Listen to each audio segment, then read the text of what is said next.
To the channel. আগের দিন আমার ভিডিওটা দেখে সাপোর্ট করার জন্য আপনাদের ধন্যবাদ। আর বন্ধুরা, তোমরা কোথায় যারা আমার বাইকের ভিডিওটা দেখেছো আগের দিন, এই ভিডিওটা পারলে একটু সাপোর্ট করো। আর যারা তোমার FGS কিনবে ভাবছো বা যে কোনো 150 সেগমেন্টের বাইক কিনবে ভাবছো, তারা আমার ভিডিওটা দেখো। আমি আস্তে আস্তে সব ভিডিওগুলোই আনবো যেটা বাইক রিলেটেড। আর আগের দিন দেখিয়েছিলাম যে আমার বাইকে প্রচণ্ড ময়লা হয়েছে, আজকে একটা সার্ভিসিং করাতে নিয়ে যাচ্ছি।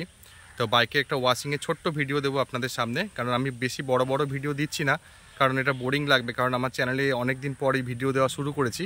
আর আরেকটা কথা তোমাদের সাথে শেয়ার করার ছিল যে আমি মোটর ব্লগিং সেটআপের জন্য যে আমি হেলমেট আর তার মধ্যে কোনো গোপ্রো কিনবো বা বাইকটার জন্য লেগ গার্ড লাগাবো, কিছু ভাইজার লাগানোর আছে, কিন্তু এখন তো আমি যেতে পারছি না, কারণ তোমরা জানো যে গাড়িটার নাম্বার হয়নি এখনও, উইদাউট নাম্বার চালাচ্ছি। এখন নতুন নিয়ম হয়েছে যে উইদাউট নাম্বার গাড়ি শোরুম থেকে ডেলিভারি হচ্ছে না, কিন্তু আমার চেনাশোনা শোরুমের জন্য আমাকে বাইকটা দিয়ে দিয়েছে। প্রায় 2 উইক মতো হয়ে গেল, এখন আমি রেজিস্ট্রেশনের নাম্বার পাইনি, কিন্তু ট্যাক্স কাটা হয়েছে সেই মেসেজ আমার কাছে এসে গেছে। কিন্তু উইদাউট নাম্বার প্লেট তো আমি সিটির মধ্যে যেতে পারছি না, যে ওখানে গেলে তবে আমি ব্লকটা আনতে পারবো আর হেলমেটের সেটআপগুলো আর বাইকটা যে সাজাবো সেগুলো আপনাদের দেখাতে পারবো। তো ঠিক আছে, এখন আজকে আপনাদের সামনে বাইকে ওয়াশিং করতে নিয়ে যাচ্ছি, সেই ভিডিওটা রাখছি। ভালো লাগলে লাইক করবেন প্লিজ।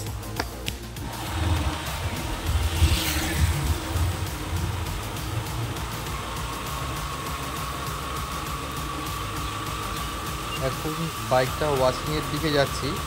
আর অ্যাকচুয়ালি আমার তো এখনও হেলমেট সেটআপ কেনা হয়নি, মানে আমি তো এখনও আগে অনেকবার যাতায়াত করেছি, ঘুরেছি, ট্যুর করেছি, কিন্তু তখন 4 হুইলার নিয়ে করেছি, মানে তখন আমি ভিডিও করতাম না, এই ফুটেজগুলো এখন নেই। তো এখন আমি তো ঠিক করেছি গাড়ি নিয়ে তো সবসময় যাওয়া সম্ভব না, ওই জন্য বাইকটা নিয়ে একটু ট্যুরিং করবো। আর তার জন্য যে সেটআপগুলো দরকার, রাইডিং গিয়ার দরকার, মানে জ্যাকেট দরকার, রাইডিং প্যান্ট দরকার, গোপ্রো দরকার, হেলমেট দরকার, এগুলো এখনও পারচেস করে উঠতে পারিনি। তবে এই বাইকটার নাম্বার প্লেট হওয়ার পরে আমি প্রথমেই বাইকটার মধ্যে লেগ গার্ডটা লাগাবো, তারপরে হেলমেট কিনে তার মধ্যে সেটআপটা করবো, যেখানে মোবাইলটা মাউন্ট করা যায়, কারণ আমি এখন ভিডিওটা মোবাইল দিয়েই করছি।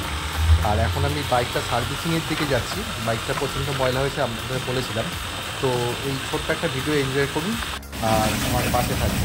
যে এখন সার্ভিস করাতে নিয়ে চলে এসেছি সেটা সার্ভিস সেন্টারে, দেখুন কত ময়লা, প্রচণ্ড কাদা, বর্ষাকাল তো এই গাড়িতে একটু ময়লা বেশি ওঠে, কারণ টায়ারটা অনেকটাই চওড়া।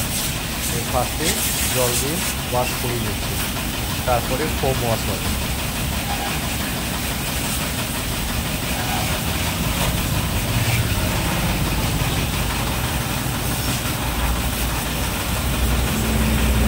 বাইকটা নেওয়ার পর বন্ধুরা এই ফার্স্ট ওয়াশিং হচ্ছে, আগে কখনো ওয়াশ হয়নি।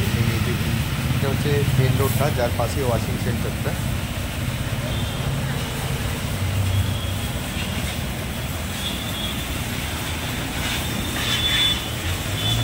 অনলি 100 টাকার মধ্যে আপনাদের ফোম ওয়াশ হয়, ভালো করে ক্লিন করে দেয়, এছাড়া এর থেকে তো কমে আর কিছু এক্সপেক্ট করা যায় না। আর তোমরা যে বন্ধুরা দেখছো, তোমরা যারা বাইক ওয়াশ করাও, আমি নিজেও বাড়িতে করি, তোমরাও হয়তো কিছু আছো যারা বাড়িতে করাও। আমি মাঝে মাঝে যখন খুব প্রচণ্ড ময়লা হয়ে যায় তখনই সার্ভিস সেন্টারে নিয়ে যাই, যে ফোমটা ওয়াশ হচ্ছে, ফোমটা দেওয়া হচ্ছে। আর একটু নয়েজ তো থাকবেই, সার্ভিস সেন্টারে জানেন তো যে মোটর চলছে ওখানে, তোকে বাদ দিয়ে দিয়েছি, চিন্তা নেই, তোকে বাদ দিয়ে দিয়েছি।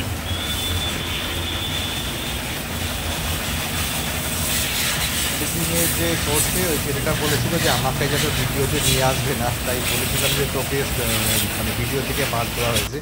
ফোমটা দেওয়ার পরে খুব সুন্দর লাগছে, আর ফোমটা একটু মানে খুব ভালো কাজ করে, ভেতরে যে ইঞ্জিনের ভেতরে পার্টগুলো যেখানে হাত দিয়ে ময়লা পরিষ্কার করা যায় না, সেই জায়গাগুলো খুব ভালোভাবে ক্লিন হয়ে যায়।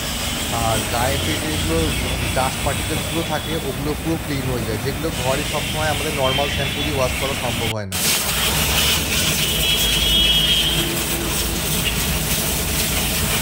নিজের বাইককে পরিষ্কার করতে দেখে একটা আলাদাই ফিলিং, পুরো একদম মানে নতুন বাইক, তার মধ্যে ক্লিন হওয়ার পরে যেন আরও শাইনিং লাগছে, খুব সুন্দর চকচক করছে।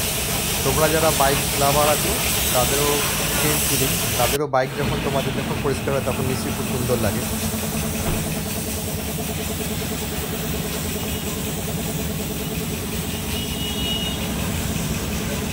হয়ে গেছে ট্রেনিং, এখন মুছে দিচ্ছে। আজকের ভিডিওটা এই পর্যন্তই। আর এরপরে নাম্বার তো আপনাদের বললাম, পাওয়ার পরে টুরিং ভিডিও আসবে। টাটা।